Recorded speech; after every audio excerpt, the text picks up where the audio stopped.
निर्जला एकादशी व्रत कथा। निर्जला एकादशी व्रत की कथा इस प्रकार है। भीमसेन व्यास जी से कहने लगे कि हे पितामह, भ्राता युधिष्ठिर, माता कुंती, द्रौपदी, अर्जुन, नकुल और सहदेव आदि सब एकादशी का व्रत करने को कहते हैं, परंतु महाराज, मैं उनसे कहता हूँ कि भाई, मैं भगवान की शक्ति पूजा आदि तो कर सकता हूँ, दान भी दे सकता हूँ, परंतु भोजन के बिना नहीं रह सकता। इस पर व्यास जी कहने लगे कि हे भीमसेन, यदि तुम नरक को बुरा और स्वर्ग को अच्छा समझते हो तो प्रति मास की दोनों एकादशियों को अन्न मत खाया करो। भीम कहने लगे कि हे पितामह, मैं तो पहले ही कह चुका हूँ कि मैं भूख सहन नहीं कर सकता। यदि वर्ष भर में कोई एक ही व्रत हो तो वह मैं रख सकता हूँ, क्योंकि मेरे पेट में वर्क नाम वाली अग्नि है, सो मैं भोजन किए बिना नहीं रह सकता। भोजन करने से वह शांत रहती है, इसलिए पूरा उपवास तो क्या, एक समय भी बिना भोजन किए रहना कठिन है। अतः आप मुझे कोई ऐसा व्रत बताएं जो वर्ष में केवल एक ही बार करना पड़े और मुझे स्वर्ग की प्राप्ति हो जाए। श्री व्यास जी कहने लगे कि हे पुत्र, बड़े बड़े ऋषियों ने बहुत शास्त्र आदि बनाए हैं, जिनसे बिना धन के थोड़े परिश्रम से ही स्वर्ग की प्राप्ति हो सकती है।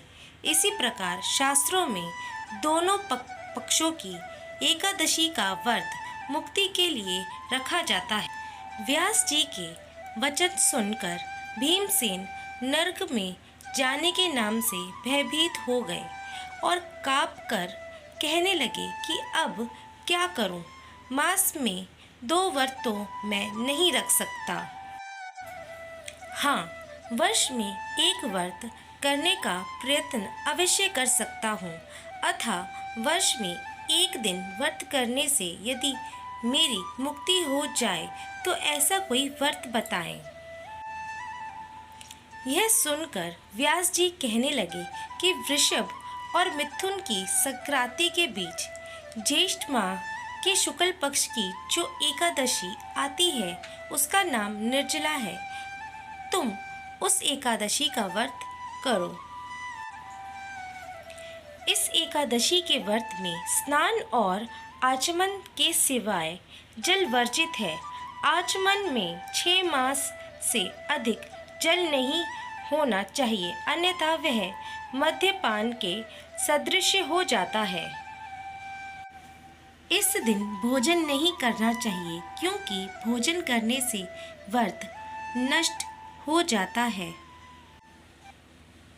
यदि एकादशी को सूर्योदय से पहले द्वादशी के सूर्योदय तक जल ग्रहण ना करें तो उसे सारी एकादशियों के व्रत का फल प्राप्त होता है। द्वादशी को सूर्योदय से पहले उठकर स्नान आदि करके ब्राह्मणों का दान आदि देना चाहिए। इसके पश्चात भूखे और सत्पात्र ब्राह्मण को भोजन कराकर फिर आप भोजन कर लेना चाहिए। इसका फल पूरे एक वर्ष की संपूर्ण एकादशियों के बराबर होता है। व्यास जी कहने लगे कि हे भीमसेन, यह मुझको स्वयं भगवान ने बताया है। इस एकादशी का पुण्य समस्त तीर्थों और दानों से अधिक है। केवल एक दिन मनुष्य निर्जल रहने से पापों से मुक्त हो जाता है। जो मनुष्य निर्जला एकादशी का व्रत करते हैं, उनकी मृत्यु के समय यमदूत आकर नहीं घेरते, वरन भगवान के पादर्श उसे पुष्पक विमान में बिठाकर स्वर्ग को ले जाते हैं। अतः संसार में सर्वश्रेष्ठ निर्जला एकादशी का व्रत है।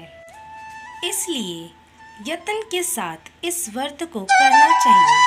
उस दिन ओम नमो भगवते वासुदेवाय मंत्र का उच्चारण करना चाहिए और गोदान करना चाहिए। इस प्रकार व्यास जी की आज्ञा अनुसार भीमसेन ने इस व्रत को किया। इसलिए इस एकादशी को भीमसेन या पांडव एकादशी भी कहते हैं। निर्जला व्रत करने से पूर्व भगवान से प्रार्थना करें कि हे भगवान, आज मैं निर्जला व्रत करता हूँ, दूसरे दिन भोजन करूँगा। मैं इस व्रत को श्रद्धा पूर्वक करूँगा, अतः आपकी कृपा से मेरे सब पाप नष्ट हो जाएं। इस दिन जल से भरा हुआ एक घड़ा वस्त्र से ढककर स्वर्ण सहित दान करना चाहिए। जो मनुष्य इस व्रत को करते हैं उनको करोड़ों पल सोने के दान का फल मिलता है, और जो इस दिन यज्ञादि करते हैं उनका फल तो वर्ण ही नहीं किया जा सकता। इस एकादशी के व्रत से मनुष्य विष्णु लोक को प्राप्त होता है।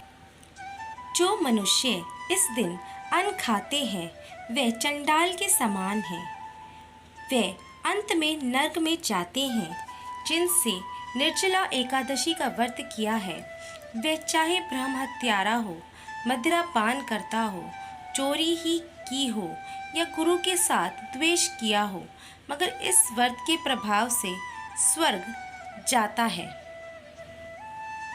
हे कुंती पुत्र, जो पुरुष या स्त्री श्रद्धा पूर्वक इस व्रत को करते हैं उन्हें अग्रलिखित कर्म करने चाहिए। प्रथम भगवान का पूजन, फिर गौदान, ब्राह्मणों को मिष्टान व दक्षिणा देनी चाहिए तथा जल से भरे कलश का दान अवश्य करना चाहिए। निर्जला के दिन अन्न, वस्त्र, उपहार आदि का दान भी करना चाहिए। जो मनुष्य भक्ति पूर्वक इस कथा को पढ़ते या सुनते हैं उन्हें निश्चित ही स्वर्ग की प्राप्ति होती है। आशा करते हैं आपको इस वीडियो में पूरी जानकारी मिली होगी। धन्यवाद।